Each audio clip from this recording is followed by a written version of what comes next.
গতকাল গুরু পূর্ণিমা উপলক্ষে আমাদের বাড়িতে পুজো হয়। আমাদের বাড়িতে ভোগ নিবেদন হয়, তার সাথে সিন্নি প্রসাদও হয়। আমাদের বাড়িতে প্রত্যেক বছর গুরু পূর্ণিমার পুজো এরমভাবেই হয়।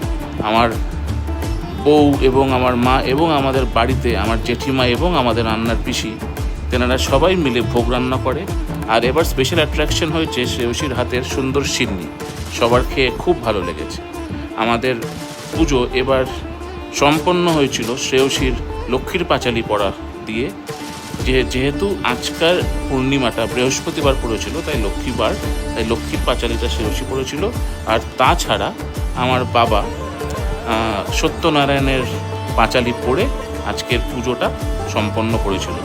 আজকের বিকেলে আমাদের বাড়িতে পাড়া প্রতিবেশীরা এসে অন্ন গ্রহণ করেছিলেন এবং সিন্নি প্রসাদ খেয়েছিলেন। আশা করি তোমাদের সকলের ভালো লেগেছে।